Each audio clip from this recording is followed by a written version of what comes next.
mucho, tenemos muchas cositas que están pasando, pasan muy rápido en torno a la política nacional, en torno incluso internacional. Y, por ejemplo, ¿cómo ven ustedes las elecciones que también hubo ese mismo día en Perú? ¿Sí saben quién ganó en Perú y por qué ahorita a nivel internacional está para de pestañas algunos sectores? No, No, profe. sinceramente no, profe. Uno de los candidatos, bueno, una candidata era justamente eh, era la hija de Fujimori, Keiko Fujimori, y justo Fujimori fue uno de los presidentes, bueno, fue un presidente neoliberal ortodoxísimo, se religió, fue, un casi dictador neoliberal en Perú, y ya después se les abrieron muchas denuncias, se encarceló a este cuate, y justo pues, un conjunto de muertes, asesinatos, bueno, un montón de cosas. O sea, lo más podrido del neoliberalismo en América Latina lo representó Fujimori. Pues como pasa, finalmente a veces la masa no tiene memoria, y finalmente terminó pues reconociendo, creyendo que hay una diferencia entre su hija y su papá. Pero ¿qué pasaba? Pues bueno, la oligarquía peruana pretendía imponer justamente una continuación de ese mandato, bueno, y un profesor que él mismo en el discurso decía, soy marxista, en fin, elecciones gana por no un margen tan contundente, pero gana este profesor. Han salido manifestaciones esta semana de la oligarquía peruana. Están chistosas. Es un reflejo de lo que hay aquí, ¿no? Ustedes pueden verlo, luego está circulando en las redes estas entrevistas que le hacen a esta oligarquía peruana que ha salido a marchar y bajo el principio y el fundamentalismo que se van a llevar a los niños, que nos van a quitar todo, que va a ser un comunismo, que bla, bla, bla, bla, todo lo que sabemos que llegó acá.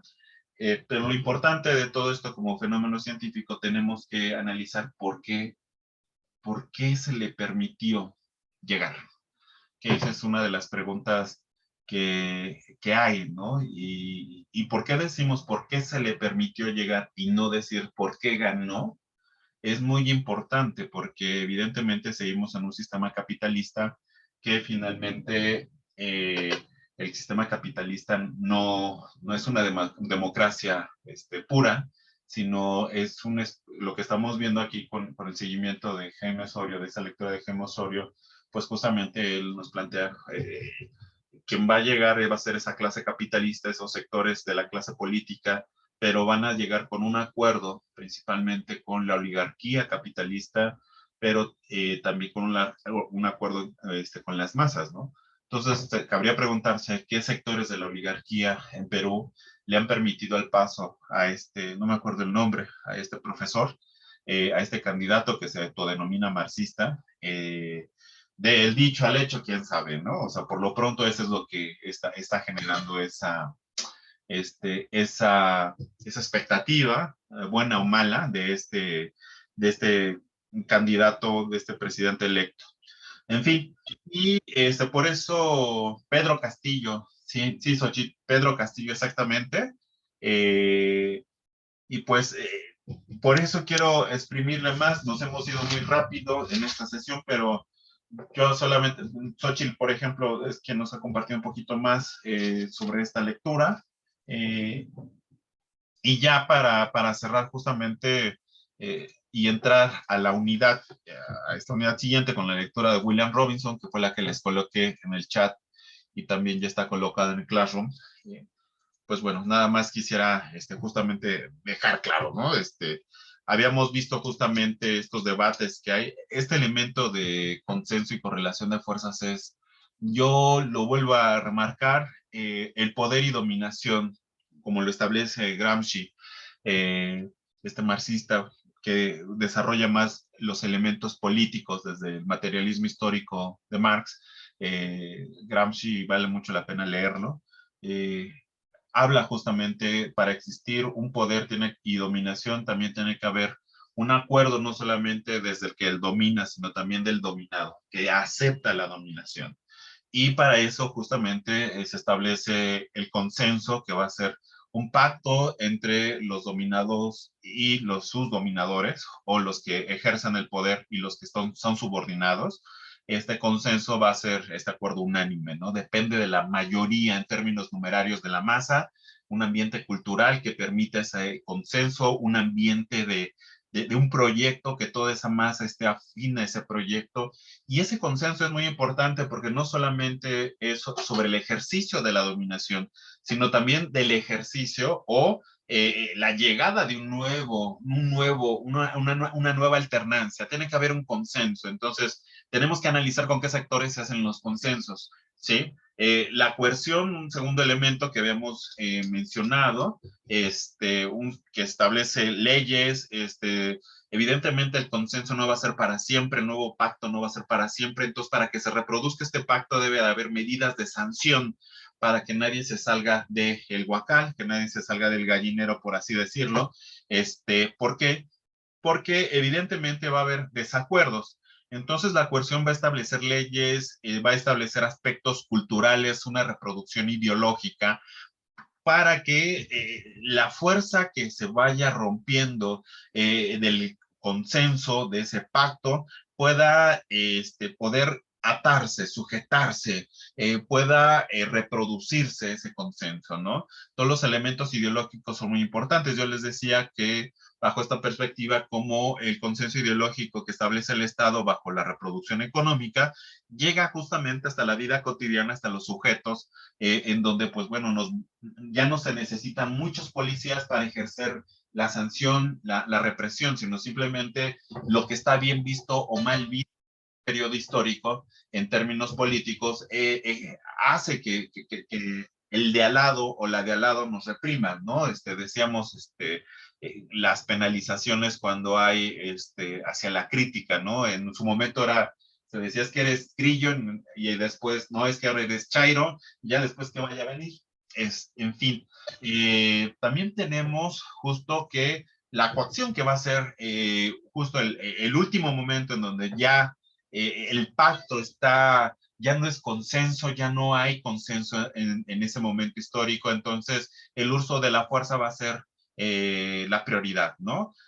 Como vemos y resaltamos estos cuadros verdes, del consenso a la coacción, tenemos una escala de menor fuerza. El consenso establece una mayor cantidad de correlación de fuerzas favorables, la coacción una menor correlación de fuerzas y, perdón, la coerción una menor correlación de fuerzas y la coacción justamente una nula, menor o nula correlación de fuerzas. ¿Por qué es importante? Porque justo es con lo que llegas, incluso en las alternancias políticas, ¿no? Cuando llega López Obrador, llega con un consenso muy, muy fuerte, muy, muy fuerte. Los 33 millones de votos, pero también con una oligarquía económica y burguesía nacional que lo respaldaba. Y la recriminación que ha habido sobre esos 3 primeros años es que no ha hecho gran cosa con esa correlación de fuerzas. ¿Y qué está pasando? Pues está debilitando esa correlación de fuerzas, está teniendo menor fuerza y evidentemente con esa menor fuerza puede hacer menos, se debilita. Y un caso muy ejemplar es la Ciudad de México. Entonces, es importante establecer, analizar. Y también nos da para analizar por qué, por ejemplo, el PAN y el PRI perdieron en ese 2018, pues bueno, ya no tenían una correlación de fuerzas, ya no tenían un consenso, su proyecto ya no era un referente en términos sociales y se reflejó en las urnas. Incluso ya no ejercían un gobierno y un poder mediante ni consenso y la coerción era nula por muchos elementos ideológicos que se estaban promoviendo a nivel global, a nivel medios, a nivel cultural y demás, pues ya no daba, y pues bueno, poco a poco la coacción o el uso de la fuerza fue el móvil que se tuvo por parte del gobierno federal en ese entonces. Entonces, justo esto es también otro ejemplo que quiero resaltar en los movimientos sociales, ¿no? Porque algunos dijimos que en el caso de esta coyuntura que se presentó de los profesores no era un movimiento, era justamente porque no fue consenso decir que entre los profesores de asignatura y los profesores de tiempo completo había una lucha entre ellos y una desigualdad que en donde los de tiempo completo eran unos privilegiados. No era consenso a nivel universidad y no era por coacción ni nada por el estilo, sino que todos estábamos en un deterioro de las condiciones y pues bueno, hay profesores que tenían un mayor puesto como tiempo completo y entonces, en fin, decíamos, bueno, en vez de decir quítenle a ellos, pues más bien distribuyan los beneficios para todos, o sea, que acuerpen a todos, ¿no? No era consenso también, como no lo es, que a los profesores de ayudantes de profesor se les dé la definitividad cuando todos los que fuimos profesores adjuntos, queremos ser profesores titulares y avanzar en nuestra carrera docente y por lo tanto no pedimos una basificación en un puesto que es temporal, que todos sabemos que es temporal, a menos que pretendamos echar la chorcha y quedarnos ahí para siempre. Entonces, varios de los elementos que se presentaron no era consenso, pero ¿qué sí era consenso? La necesidad de que la dirección, la rectoría nos pagara. Entonces, en ese sentido, poco a poco, había un consenso, se aprueba el paro, pero en la medida en que se va decantando las posturas, en donde poco a poco se va pagando y se quedan los lineamientos de polarización, de diferencias entre profesores de asignatura y profesores de tiempo completo, en demandas como el bono COVID, que es una demanda de 20,000 pesos por semestre, es poco viable, se va quedando esta coyuntura sin fuerza, a tal punto que si bien no existe una fuerza en esta coyuntura política, son tan poquitos que no se permite la crítica en esta coyuntura, ¿no? Al grupo de 20, no más, profesores que están luego a veces en las reuniones, planteábamos una crítica, evaluar la cuestión del paro. Evidentemente para algunos decían que era un movimiento histórico y decíamos, bueno, el paro está desnudo, no hay fuerza, ya están en clase los chavos, en fin.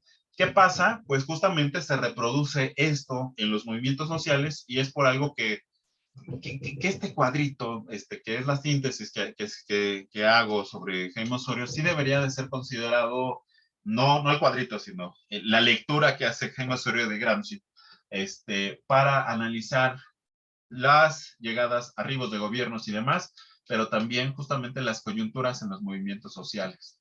No sé si tienen algo que comentar de acá.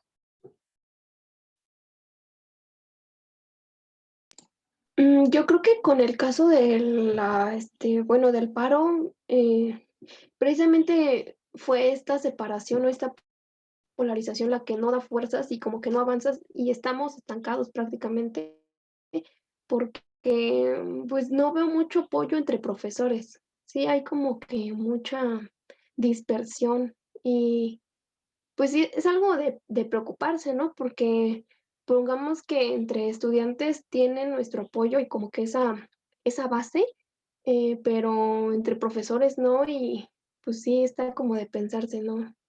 Y eso es lo que como que en algún principio, eh, sí me confundió y me llegó como a estresar de no ver esa fuerza. Entonces, pues no hemos avanzado prácticamente en nada. No, con las, ¿cómo se llama? Mm, con las reuniones que se hacían cada viernes entre el director y, pues, los profesores, a veces no llegaban a puntos muy claros y bueno, Vega solamente como que, pues, parafraseaba mucho, entonces no, es lo que estoy viendo prácticamente ahorita. Sí, justo, al no haber consenso sobre las demandas, porque habían demandas que no eran viables y argumentos que no eran ciertos, O sea, la ausencia y la falta de pagos, ese sí, ese es algo muy importante, pero todo lo que se metió detrás en el pliego petitorio que se elaboró casi un mes después, estallado el paro, fue lo que finalmente rompió, hizo más evidente la ausencia de un consenso con todos los profesores y profesoras. Y por eso, quien ha hecho una buena lectura, por desgracia, es el oponente, la autoridad. Vega no ha resuelto nada porque se da cuenta que detrás de estas sesiones solamente están los profesores que están ahí.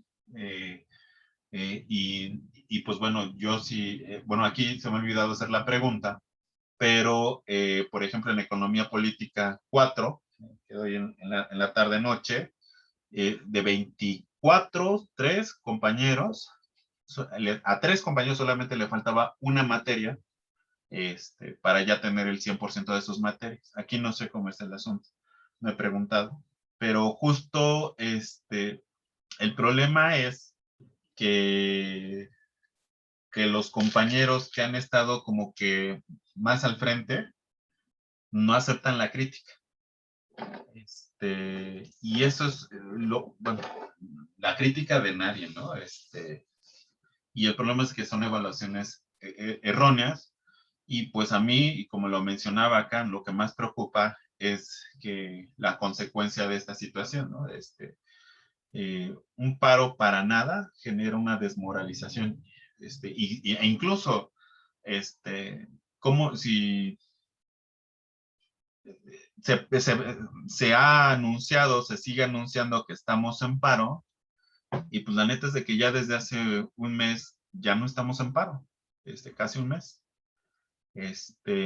Y qué ha pasado es un levantamiento del paro, en donde los que dicen mantener el paro, no se han dado cuenta que ya se levantó, y todo el mundo ya se dio cuenta.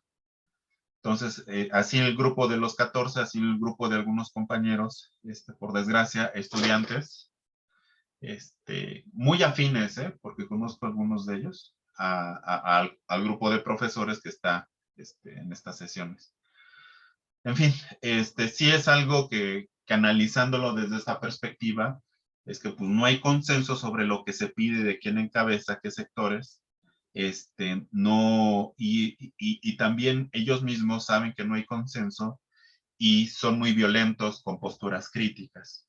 En fin, y esto es, bueno, se tiene que analizar, o sea, por desgracia, algunas situaciones caen así, no llegan a cuajar en un movimiento, sino en una coyuntura, y mucho tiene que ver con esto, con la correlación de fuerzas. Por eso lo meto esos 3 casos y el que estamos viviendo aquí en la facultad, ¿no? Sí necesitamos las asambleas, necesitamos identificarnos, necesitamos construir desde abajo. Los profesores, ¿por qué no se ponen de acuerdo? Porque los compañeros llegaron con ya algo definido, no permitieron que se construyera desde abajo, y mucha gente, somos casi 1000 profesores, muchos de ellos quedaron fuera, de inicio los de tiempo completo, ¿no? Pelas, los sacaron, ¿no? Dijeron, privilegiados afuera. Y en fin, o sea, no pudo cuajar. Sí fue estresante, porque algunos estamos luchando desde hace años en el sector de los profesores y consiguiendo cosas. Y de hecho parte de este movimiento se monta sobre lo que se ha venido construyendo, como son plan de jubilación que ganamos en 2016, el ingreso de los adjuntos mediante examen. Los alumnos tienen la necesidad de decir, ¿tú pasaste por examen o no? Eso es muy importante. No pasar por palancas ni por estampitas, no, por examen de oposición, que es lo que pedimos. En fin, perdón. Finalmente es la coyuntura que estamos viviendo y pues por desgracia el paro que fue aprobado por los estudiantes fue tomado como un cheque en blanco para algún sector de profesores, ¿no? Eso es lo que sí puedo decir, lo digo aquí para quedar grabado, pero en fin. Bueno, entonces, sobre cómo se presenta este estado, ya lo vimos una parte más de discusión teórica. El Estado, al final de cuentas, se va a estar presentando como bien lo señalábamos, como estas relaciones sociales que se materializan. Este consenso se va a materializar, estas formas, estas disputas, esta condensación de relaciones y fuerzas en disputa se va a condensar en el Estado y justo en la apariencia, pues vamos a tener el Palacio Nacional como un representante de una cosa que es más compleja, ¿no? Las labores administrativas, al final de cuentas, se van a presentar también como parte del Estado en las distintas instituciones y lo que debemos entender es que detrás de esas relaciones, detrás de esa administración pública, detrás de esa Palacio Nacional, justo se encuentran unas relaciones subordinadas por las relaciones de poder. ¿Qué podemos ver en este estado? En este estado en la aparente vemos justamente las instituciones estatales. El Ejecutivo, que justamente va a encabezar el presidente, el Legislativo, que van a representar las cámaras, y el Poder Judicial que justamente va a ser los tribunales encargados de mantener las leyes en los países. En teoría, justamente, los dos primeros, legislativos y ejecutivos, tienen mayor fuerza por ser representativos, por expresar la representación del voto, de la democracia electoral, y justo también tenemos que el ejecutivo es justamente quien ampara, justamente es el gran proyecto presidencial. Pero vamos a ver que va a estar perdiendo fuerza. Anteriormente había una situación más jerárquica, primero el ejecutivo, después el legislativo y después el poder judicial. Ahora vemos, ¿no?, que se han de alguna forma han sido autónomos, han llegado a una especie de autonomía en la medida en que justo cada uno de esos miembros como recurso humano, también tiene una afinidad política e ideológica, lo que justamente no permite avanzar al unísono al Estado. Encontramos, además de esta situación, las secretarías, los ministerios en algunos casos, en el caso de México son las secretarías, que también van a tener recurso humano, que también van a tener personal, justo que tenemos que, a pesar de que en ocasiones se consideraba como una estructura jerárquica donde el ejecutivo estaba arriba, después el legislativo y hasta el último el judicial, ahora lo vamos a plantear más horizontal. ¿Por qué? Porque, como hemos dicho, empiezan justamente a tener cada uno de estos poderes de recurso humano, personajes, una clase, incluso podríamos decir una clase política que es heterogénea, ¿no? Si ustedes recordarán, uno de los proyectos del Ejecutivo que hay en el primer año es erradicar a la clase política llamada la clase dorada, que es justo estas personas que ganan arriba de 100,000, o del salario del presidente, ciento y tantos miles, y ganaban hasta, no sé, al mes 200,000, 300,000 pesos, ¿no? Donde están principalmente el Poder Judicial. Entonces, ¿qué pasa? En este momento, esta heterogeneidad ha llegado también a combinarse con los poderes políticos y económicos que existe en un país. Por lo tanto, hay periodos históricos en donde, por ejemplo, el judicial puede tener una alianza con las burguesías nacionales o incluso con las burguesías internacionales, y pueden tener mucho mayor peso que el ejecutivo y el legislativo. ¿Qué es lo que está ocurriendo ahorita? En México, si bien está el ejecutivo y la mayoría del legislativo afín al ejecutivo, quien está llevando una oposición es el Poder Judicial, siendo que el Poder Judicial es el que tiene en términos representativos menor fuerza, porque no son representantes electos del pueblo, pero la fuerza que está teniendo es a partir de sus atribuciones, que es el encargado de velar por el mandato de la Constitución, y los acuerdos con las oligarquías que están siendo desplazadas, incluso ellos mismos que están siendo desplazados. Hay que tomar en cuenta los relevos que han habido de jueces en los últimos 2 años, 3 años, y justo esto hace una situación de oposición. O sea, el Estado inevitablemente dentro del Estado está el Poder Judicial, y el Poder Judicial en este momento está golpeando al Ejecutivo para que pueda o no pueda sobre todo avanzar en algunas reformas, como fue la reforma eléctrica o la reforma energética que se aprobó y el Ejecutivo le echó atrás. También hay cuestiones justo en donde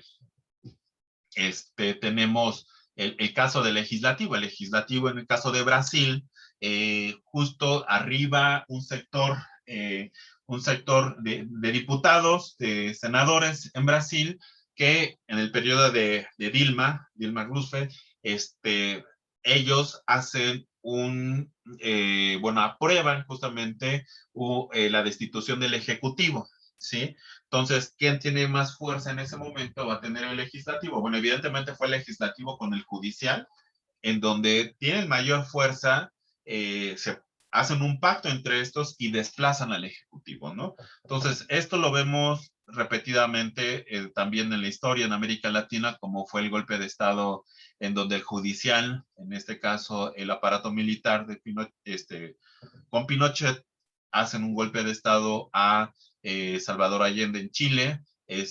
Bueno, aquí se me olvidó, creo que es Argentina, bueno, en ese momento esto lo poníamos el año pasado, lo que fue el golpe de Estado en Bolivia, hace 2 años, que fue también una alianza militar, y es justamente Poder Judicial, el aparato militar, quien ejerce los golpes de Estado, salvo la innovación que hicieron en Brasil, que fue el legislativo, pero también atrás del legislativo estaba el judicial y el militar.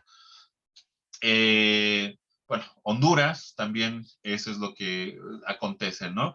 Entonces, los golpes de Estado, al final de cuentas, son más una revuelta entre las oligarquías y su alianza con alguno de los poderes dentro del Estado, ¿no? Ya sea el legislativo o el judicial, para tumbar el ejecutivo. Por lo regular es eso. Es el de Brasil, el golpe parlamentario, en fin. Entonces, esto nos lleva a la necesidad de ver el recurso humano o los personajes que están dentro del Estado, en los tres poderes, ejecutivo, legislativo y judicial, y también en la administración. Entonces, justo acá, Jaime Osorio dice, bueno, entonces tenemos que distinguir lo que es la clase reinante. La clase reinante va a ser justo el personal del Estado que se encuentra jerarquizado, o sea, dentro del Estado, pero va a estar en la punta de la pirámide.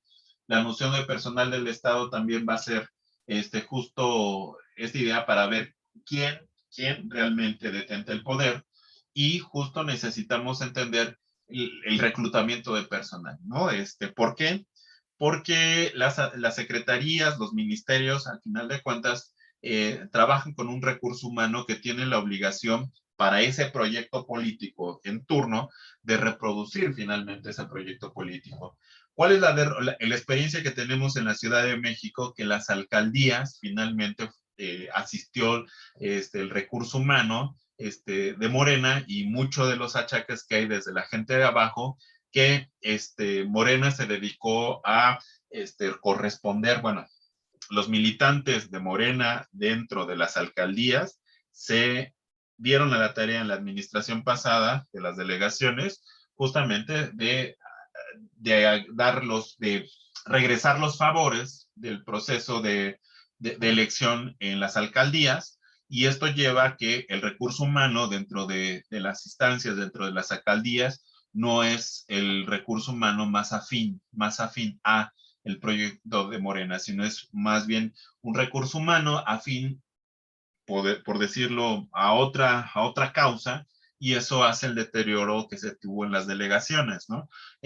Lo mismo ocurre a nivel presidencial. Tenemos justamente que se va a reclutar a un perfil que va a tratar de reproducir el proyecto ideológico y político del partido en turno. ¿Quiénes vamos bien a detentar el poder? La clase reinante, que va a estar además, que va a estar dentro del Estado, que va a tener justamente una alianza muy fuerte con las burguesías o con el sector económico en el poder. Esta clase reinante va a ser política, que va a estar justamente aliada con un sector de la oligarquía económica de un país. Esa va a ser. Esa es la que en este momento sí ha habido un cambio de desplazamiento, pero no es un desplazamiento que beneficia a los de abajo, sino es un desplazamiento en donde el proyecto de López Obrador eh, ahora le disputó y tumbó a la clase política reinante, y ese es el problema que hay, ¿no? No es que realmente llegue con gran innovación, sino que el gran cambio que hace es desplazar a la clase reinante, a la clase política reinante, y desde ahí se establece esa revuelta que queda justamente eh, en el sector de la clase política, bueno, no la clase política, sino el sector político, esos personajes políticos. ¿Quiénes los que están también como un segundo escaño?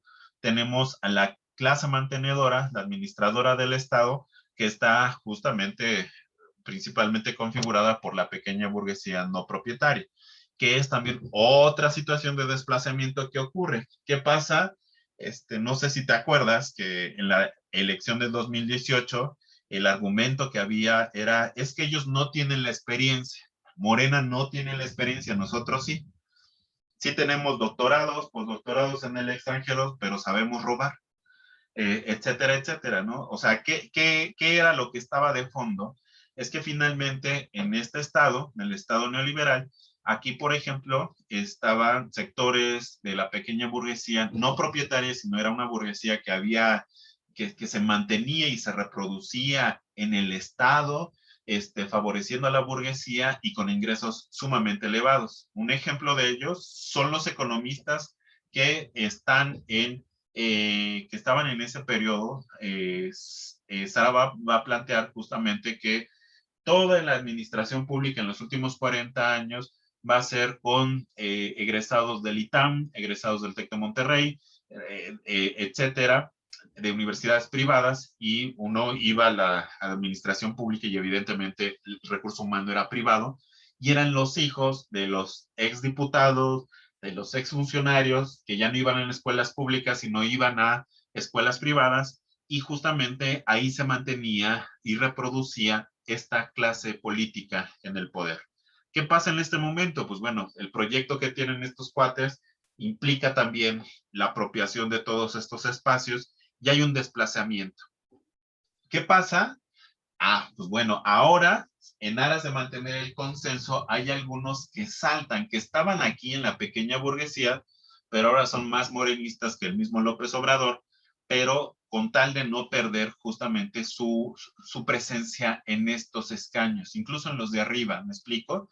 Por eso hay un problema muy fuerte que tiene este proyecto de la Cuarta T, que al hacer tantos pactos con esta pequeña burguesía propietaria, con esta clase política, reciclando la clase política, pues no va a llegar a mucho, ¿me explico? El último escaño, justo, la clase mantenedora del poder o administradora del Estado, los que están más bien en la burocracia, pues justamente va a ser aquel sector de ingresos medios que va a estar que va a sostener el funcionamiento de la burocracia. Aquí también hay sectores ideológicamente afines en ocasiones. Lo que pasó en la Secretaría de Relaciones Exteriores, de la cancelación del pasaporte de los zapatistas que iban a salir a Europa, y el desdén, sin duda, yo no lo dudo.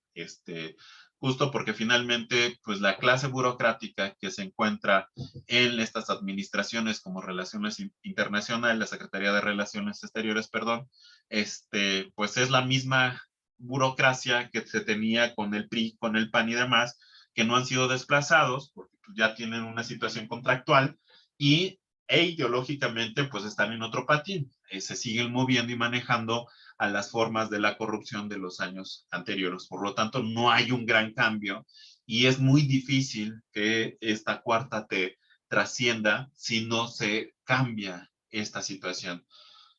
Fíjense ustedes que en Venezuela les tardaron aproximadamente 10, un poco más, 12 años de darse cuenta en términos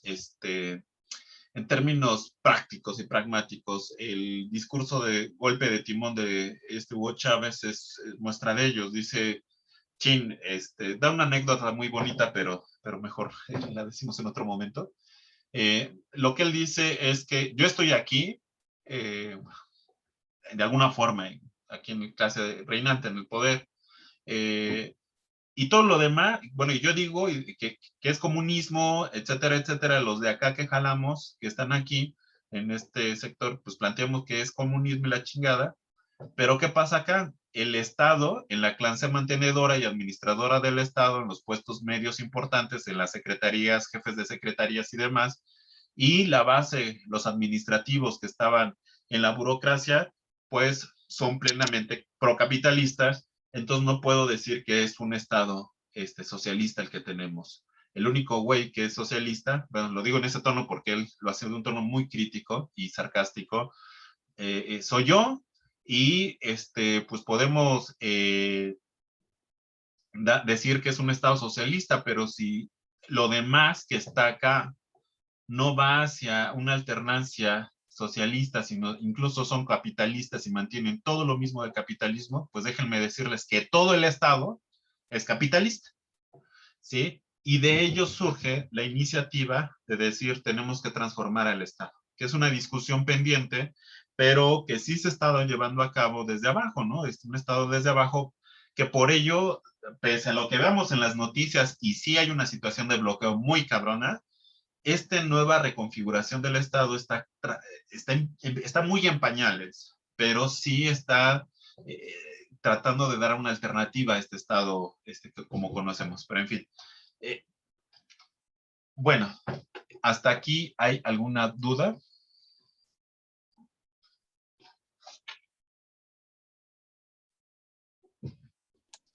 No, No, profe. profe. Bueno, es a grandes rasgos, hay muchos, lean esa lectura, chequen el cursito de Jaime Osorio, se me olvidó, él ya en las clases presenciales está en estudios latinoamericanos y te adoptan, si tú vas de oyente, te va a decir, pues vas, entras y tienes que entregar trabajo, eso sí te pide, entregas un trabajo final, es como si fueras un alumno inscrito. El, este texto, al final de cuentas, pues, bueno, nos deja ver un estado no homogéneo, ¿no? No podemos decir en este momento que todo el estado en esta administración de López Obrador es afín a la cuarta T. El mismo Sergio Mayer, intelectual Sergio Mayer, es uno de los grandes opositores, qué decir de Lili Telles, ¿no? Que llegan, la adoptan y ya cuando llega a un puesto inmovible, ya justo se va para el otro lado. Eduardo.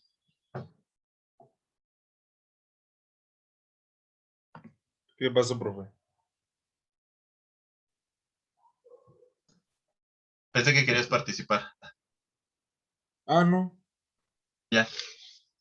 Sí, entonces es importante analizar de forma más fina lo que termina ocurriendo. ¿Qué podemos sintetizar también ya de estos elementos? El Estado y sobre todo llegábamos a esta alianza que existe en la clase reinante, la que está arriba en el Estado, que en este momento está siendo desplazada, pero llega por otra, o quienes están arriba en la clase dentro del Estado, en el sector dominante, es un sector que tiene que hacer un pacto y un consenso con los distintos sectores económicos y sociales que existen en la sociedad. Si no lo hace, no puede llegar al poder y no puede mantener el poder. En el caso del arribo de López Obrador, ¿qué pasa? Hay un sector de la burguesía nacional que está de acuerdo con el proyecto, pero esa burguesía ha evaluado la propuesta que se tiene por parte de los partidos tradicionales, el PRI, el PAN, incluso hasta el PRD, y no ven alternativa. Entonces, ¿qué pasó con esa alternativa PRI-PAN-PRD? Pues no fue una alternativa para la burguesía nacional, que necesita crecer y crecer y crecer en términos económicos. Y por otro lado, la clase de abajo, de los sectores de los cuales depende el voto, también tenían esa situación. López Obrador generaba una alternativa que ya no podría, que era una alternativa a los partidos tradicionales y justamente ahí se establece ese consenso, ¿sí? ¿Y qué le toca hacer a López Obrador? ¿Qué le tocó hacer a López Obrador? Plantear un proyecto de integración. La mamá, perdón, esta cosa de la República Amorosa y de la Cuarta T, perdón, iba a decir una palabrota, pero pues este cuate, pues dice, paz y amor, no confrontación, es decir, los de arriba con los de abajo, nos apapachamos, yo ofrezco eso, los partidos tradicionales, pues lo que ofrecían era finalmente más polarización, más violencia, más pobreza y demás, y un discurso que sobre todo empezaba a hacer ese consenso, ¿sí?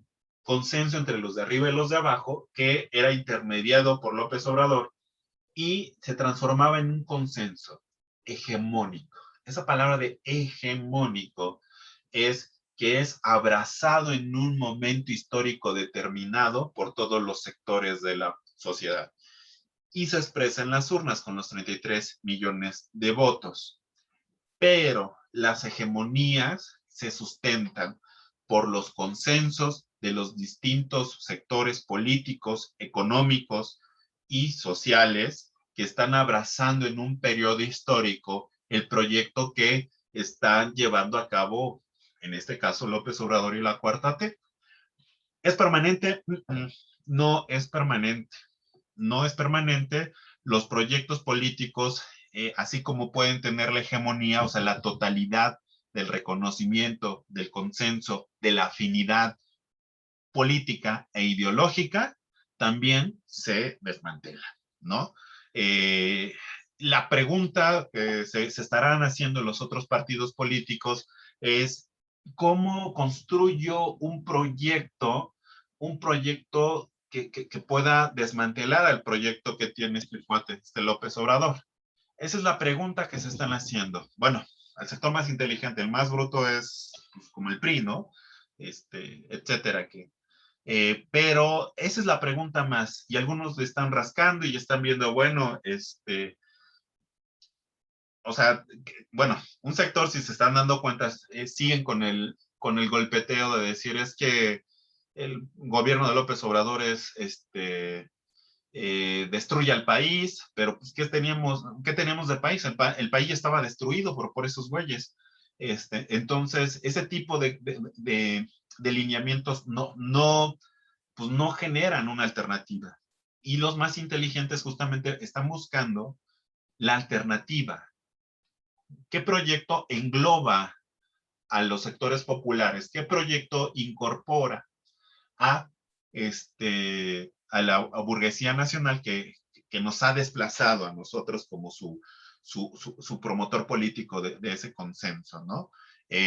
Y la derrota que ocurrió fue una derrota de Morena, porque en la Ciudad de México el proyecto que venían manejando no lo aterrizan, terminaron convirtiéndose en la misma porquería de los periodos anteriores y la gente lo sintió y los condenó justamente en la mitad.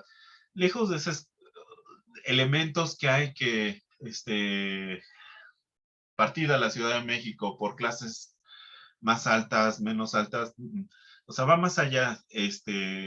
Sí, en efecto, en la otra mitad de la Ciudad de México hay un menor índice de Gini, o sea, hay una condición más de distribución más pareja, y es que de ese lado de la ciudad los sectores son más homogéneos en términos de sectores clase medieros y clases populares. Del otro lado, hay una polarización mucho más alta del ingreso. Están los sectores más pudientes, pero también los cinturones de miseria que hay, por ejemplo, en la delegación Álvaro Obregón, ¿no? En el mismo Tlalpan hay islas de zonas residenciales y en la periferia de esas islas están justamente zonas hacinadas de pobreza. Santo Domingo, qué decir, ¿no? En contraste, ahí pasas unas avenidas, te encuentras zonas residenciales muy pomposas y muy demás, y pasas a otras, te encuentras colonias como Santo Domingo, como la CTM, Culhuacán y demás, que sí son, nada le piden a Tepito ni a ninguna otra de Iztapalapa. En fin, Pero ¿qué pasa? Pues es una derrota en donde el mismo proyecto no lo aterrizan por esta situación de la composición del recurso humano dentro del Estado, dentro de la administración, que no funcionó. En fin, no sé si tengan algo que decir acá. ¿Yo puedo, profesor Andrés? Sí, sí, sí, José, perdón. Sí, sí, sí. No, pues nada más que entonces, una conclusión que creo que se desprende de esta lectura es que, eh, pues va a depender mucho justamente de las personas que administren el Estado, de la verdad de su clase social y de sus intereses. De ello va a depender la orientación o el rumbo que tome el Estado pues en materia económica, ¿no?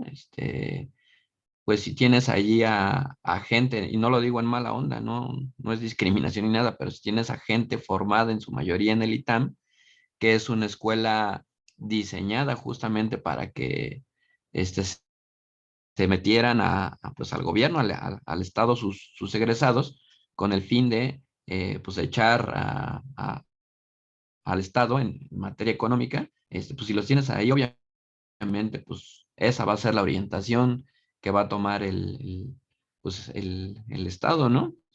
Es bien chistoso porque cuando entró López Obrador, pues justamente hacía los poquitos días dijo, ¿dónde están los economistas de la UNAM, ¿no? Que antes eran los que ocupaban los cargos en las secretarías, no solo en la Secretaría de Economía ni en la de Hacienda, o sea, había muchos economistas de la UNAM y él preguntaba, ¿dónde están los economistas de la UNAM?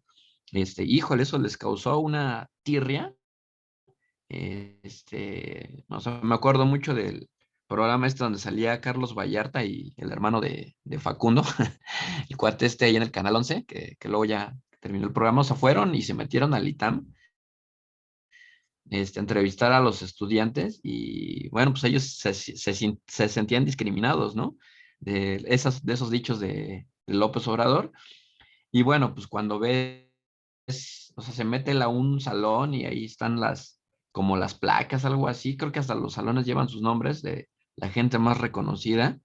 O sea, es puro cuate que estudió ahí y luego se fue a hacer su maestría o su doctorado a Harvard o a ese tipo de universidades en el extranjero, pero pues eran puras joyitas, ¿no? López Portillo, Miguel de la Madrid, así era el rosario de, de personajes de ese corte, ¿no? Entonces, o sea, lo traigo a colación porque justo pues, lo que intento decir es, pues depende de las personas, sí un poco, no de la persona en sí misma, ¿no? Sino del proyecto que defienden, ¿no? Y de sus intereses económicos. Y bueno, pues quizás una cosa más que habría que agregar es que a veces no depende solamente sí es una parte muy importante, ¿no? No depende solamente con tomar el poder estatal, el poder de las secretarías, a veces también depende de también tomar el poder económico, ¿no? Entonces, pues esta carrera, creo que, pues los profes que te digan, pues tú nomás clávate en la economía, no te metas en la grilla, dicen así, o en la política, pues son economistas que no están entendiendo pues de qué va nuestra carrera, ¿no? O sea, van muy de la mano la economía y la política. Y esa es una de las lecciones que creo que hemos aprendido bien en América Latina.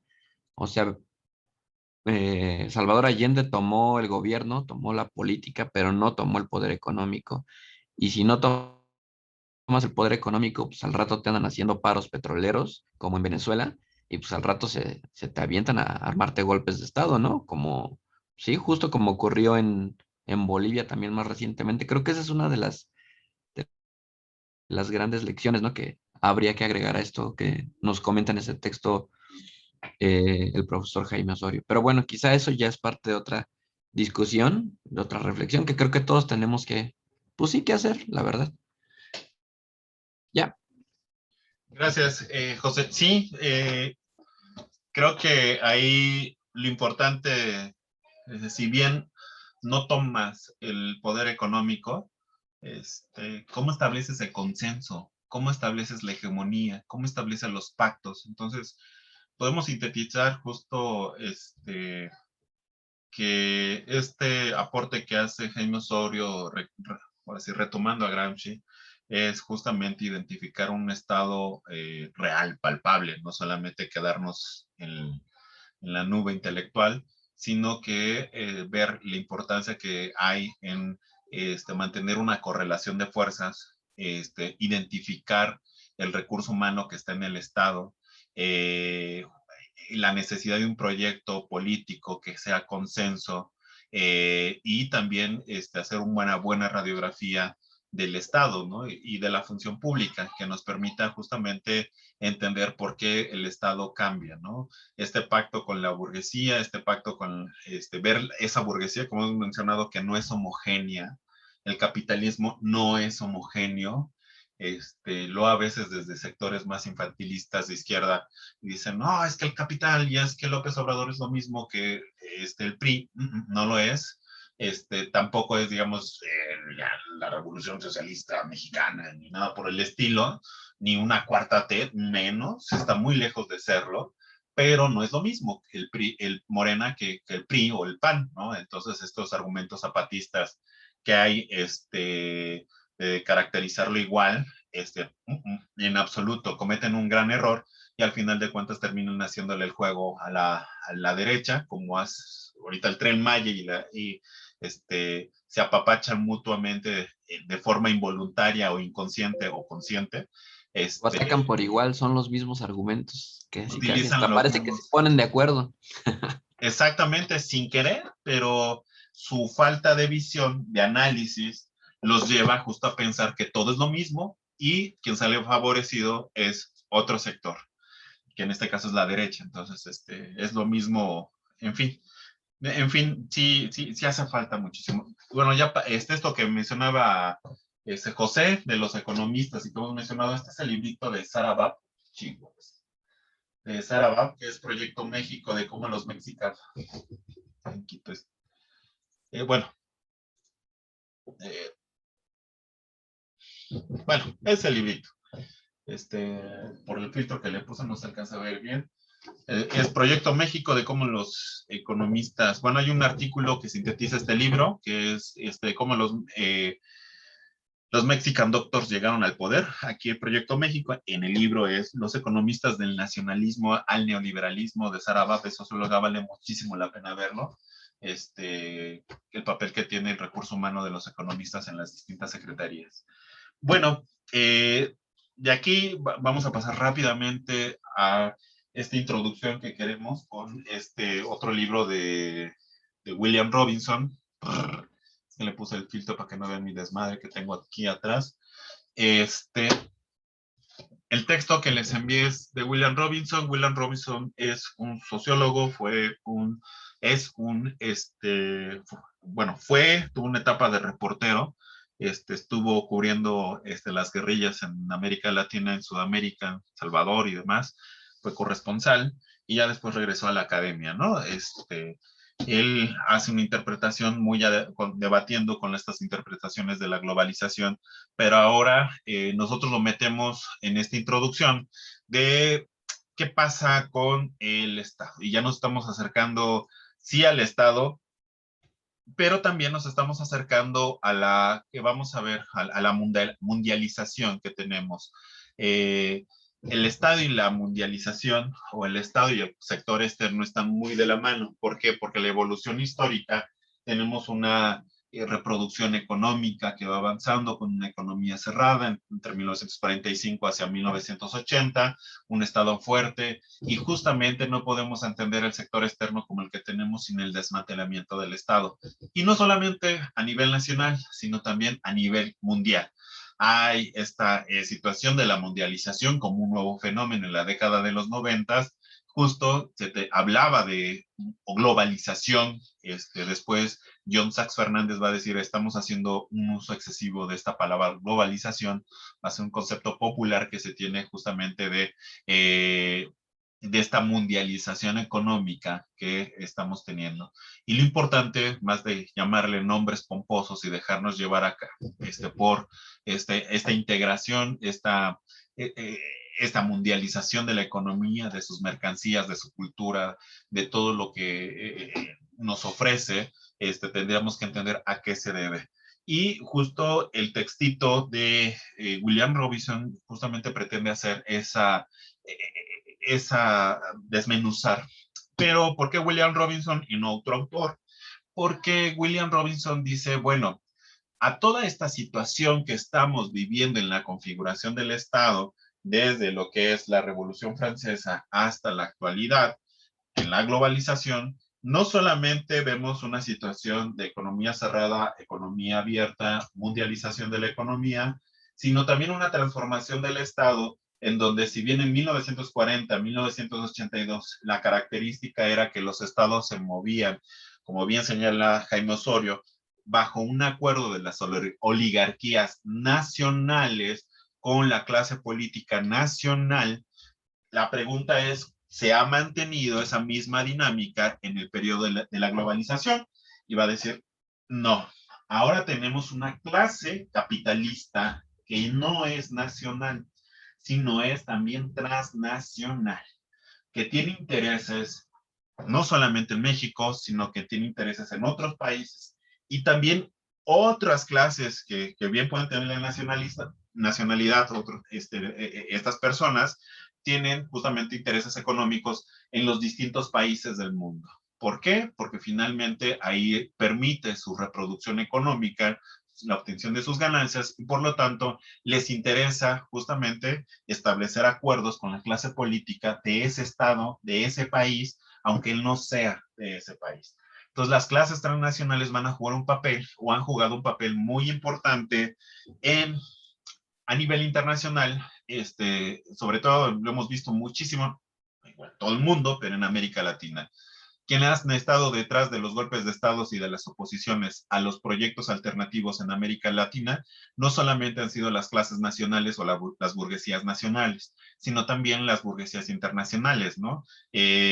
Muestra de ello es la situación, bueno, la minería, ¿no? Los intereses que hubo en Bolivia por parte de algunas empresas mineras muy llegadas a este cuate de Tesla, a Elon Musk, por la presencia del litio, ¿no? O sea, ya no solamente era la situación de la burguesía nacional, sino la burguesía internacional. Otro caso muy importante que vimos fue, por ejemplo, cuando arribó el gobierno de Donald Trump hace algunos años, más de 4 años, y justamente Donald Trump expresaba la síntesis que había en disputa. Anteriormente a Donald Trump, con Obama, había gobernado una clase transnacional que había hecho el pacto con el Estado norteamericano, una clase transnacional que justamente tenía intereses más hacia el resto del mundo que a nivel nacional. Y justamente eso fue la molestia en el proyecto económico y político que seguía este gobierno de Obama, por lo cual fracasa con la reelección, bueno, con la elección de esta Hillary Clinton, y arriba Trump, no solamente por un contexto reducirlo solamente a la cuestión del nacionalismo, la cuestión ideológica en tanto fascista, sino también había un capital nacional estadounidense que decía necesitamos un crecimiento desde adentro, ya no tanta intervención hacia afuera, no porque no la necesiten, sino hacer una especie de pausa para poder solucionar los problemas que se habían arrastrado de la crisis del 2008. Y Trump justamente expresaba justamente ese nacionalismo, ese pacto que se tenía con la clase nacional, capitalista nacional, y mucho lo vimos, ¿no? Los aranceles que se colocaron en varios países, entre ellos a nosotros nos tocó, etcétera, etcétera. Entonces, por eso es muy importante el texto de William Robinson, porque rescata ese estado, cómo va evolucionando y cómo llega justamente a lo que nosotros conocemos en este momento. Y esa va a ser la línea que vamos a seguir primero, y las particularidades las vamos a ver con otros textos, que es uno de nada más de Amit Bhaduri, que justamente nos va a dar otra interpretación de ese periodo de 1940 a 1980 en términos económicos y políticos, y también ver cómo si todo era tan padre y tan chingón en el Estado benefactor, ¿por qué los propios trabajadores participan en el consenso para desmantelar al Estado benefactor? Esa es una pregunta importantísima, porque en ocasiones la masa termina siendo el verdugo o su propio verdugo, ¿no? Termina aceptando políticas liberales, pero la pregunta es, ¿cuáles son las condiciones materiales que propiciaron ese nuevo pacto del regreso al neoliberalismo? No sé si tengan algo que decir respecto a la lectura de William Robinson, Xochitl, Oscar, Melissa, Eduardo, Hanna, Antonio, Roberto, Miguel, Fabián, Sósimo, Gerardo.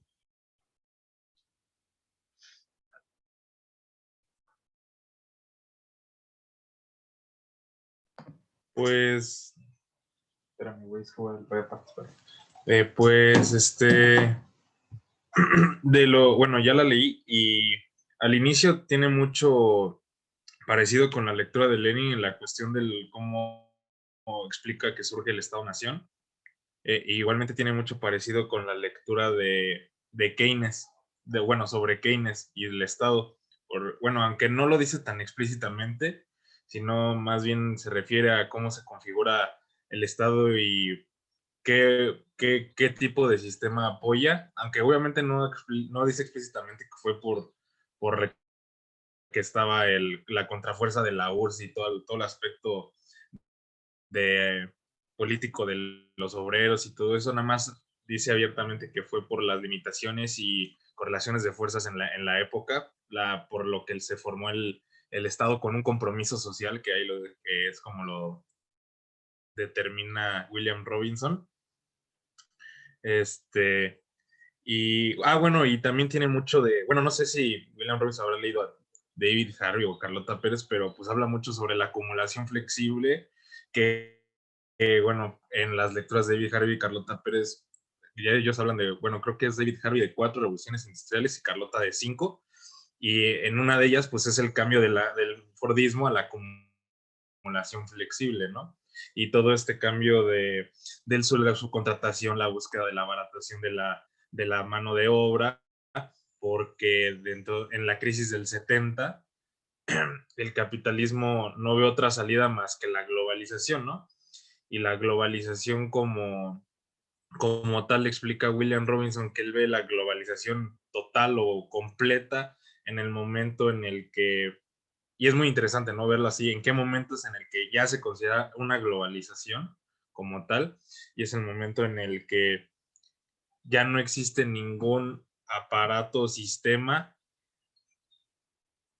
determinante o que amenace al capitalismo, porque es decir, dice que sí existen comunidades, pequeños focos no capitalistas, pero que nada está afuera o nada está aparte de la red capitalista, o sea, del mercado, pues.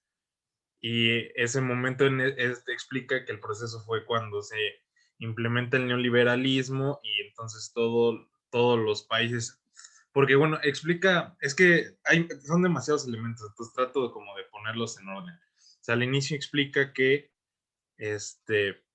los países tercermundistas, si bien estaban en desarrollo, como dice, no estaban integrados totalmente al capitalismo. Incluso dice que en Latinoamérica los países se forman, o el capitalismo es un capitalismo que se forma con una burocracia anticolonial y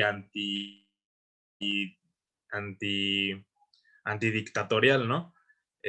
Sin embargo, cuando entra el neoliberalismo, a todos los países tercermundistas o latinoamericanos se les obliga por la fuerza de introducirse a las fuerzas del mercado, con todo lo de Margaret Thatcher y Reagan y los Chicago Boys y todo eso, que de hecho esa parte le explica muy bien un libro de Naomi Klein que se llama La teoría del shock. Entonces, justo ese momento con la ayuda del sistema neoliberal, todo aquello que estaba fuera de la esfera capitalista ahora se integra por la fuerza, ¿no? Entonces ya se da lo que se conoce como una globalización. Y también es interesante ver cómo William Robinson aborda el aspecto de globalización desde la parte de que o sea, el capital se vuelve global en el sentido de que se deslinda de todas las restricciones o limitaciones que un Estado nacional le aplica al capital, le aplicaba cuando era un capitalismo de compromiso social.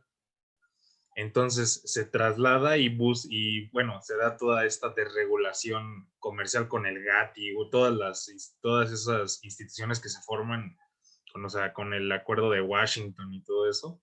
Y igual los estados se dan flexibilidad generan leyes que flexibilizan la mano de obra para su contratación.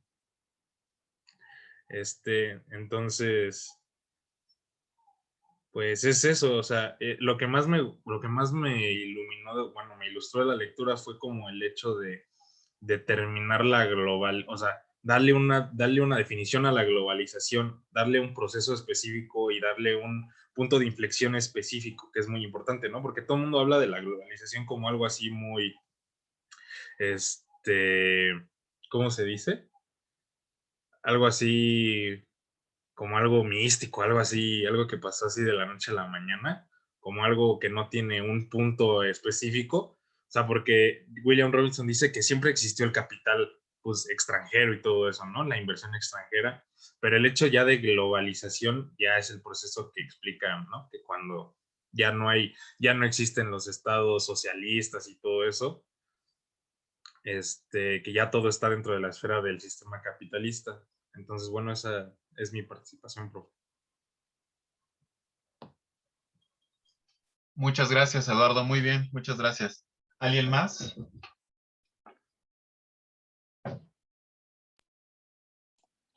Pues yo no terminé de leerla porque sí, como que sí es bastantito. Y pues sí, o sea, justamente lo que dice Eduardo, que trata de enfocar como o entender la globalización y parte de las transformaciones de la estructura social como y cómo funciona el sistema. Bueno, dice que a partir de, o sea, todo empezó como a partir de 1970 y pues tuvo sus repercusiones ya en 1980 y en los 90. Y que estos momentos, o más bien la globalización se dio por la transitación eh, que llevaron a las crisis, bueno, precisamente la crisis capitalista. Y pues dice que como objetivo general es como documentar y dar análisis a los cambios evidentes. También habla de, bueno, es que partió después de la periodización como tal del capitalismo mundial y cómo son, bueno, habla varias partes sobre Marx y la acumulación como tal, bueno, que es como el excedente de las clases explotadas, que precisamente no sirve como solamente consumo, sino también como inversión. Y bueno, parte de aquí para entender el capitalismo en dos sentidos, el extensivo y el intensivo, que es como el extensivo parte de introducir a nuevas áreas de producción a través de mecanismos de dominación política y militar, que es como lo que usted mencionaba anteriormente, que pues es este impulso de controlar a la población como tal. Y la intensiva es como de mercantilizar las relaciones sociales. ¿Y qué más dice? Bueno, decía que la globalización tenía como el núcleo en el proceso de los 500 años de expansión del sistema de capital y pues precisamente de su ampliación extensiva e intensiva. Bueno, y después de eso nos desglosa como las etapas, que fue como la mercantil, la industrial competitiva y la corporativa, o que ya es como el monopolio. La mercantil, pues es prácticamente la acumulación originaria que se da como en 1492, cuando pues prácticamente hay esta colonización de parte de, bueno, no lo especificó como tal, pero decía que en América Latina fue como empezó esto, ¿no? Y termina en 1789, justamente con la Revolución Francesa, y de aquí parte pues para la segunda etapa, que es la industria competitiva. Y pues aquí es donde destaca el ascenso del Estado-Nación, de la burguesía y la revolución industrial. Ya después de esto termina, bueno, no tiene una fecha como explícita, pero a principios, bueno, a finales del siglo XIX y el XX, pues sale el capitalismo corporativo monopolista, y ya es como a través de 1870 la segunda revolución industrial. ¿Qué más? Bueno, comenta también de las luchas sociales después de esto, que sí, las grandes luchas de clases en todo el mundo, que se da a partir de, pues, de esta segunda revolución y hasta 1945 es donde tiene este auge. Y habla pues también del imperialismo, el colonialismo y al final creo que retoca un punto en donde, bueno, sí, da un ejemplo específico sobre la disputa entre, bueno, más bien por África, entre potencias europeas, y esto se da creo que en la conferencia de Berlín en el 84, 1884. Y claro, el capitalismo corporativo ya es como después lo viene, enfoca en Keynes y después en Ford. Y pues más o menos por allí me quedé.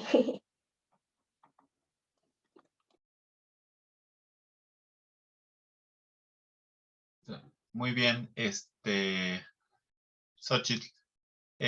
Justo, bueno, aquí los compañeros Eduardo y Xochitl han sintetizado esta lectura es más de introducción, la que vemos, revísenla, vamos a retomarla en ocasiones, capítulo que les escaneamos y les enviamos, y lo que es relevante acá es que justo, uno, entender la globalización que siempre ha existido, más bien es un cambio de época. Cada cambio de época que se configura en esta tendencia a la mundialización de la economía es justo a partir de esta acumulación, de la forma en que se acumula, pero también de los pactos sociales.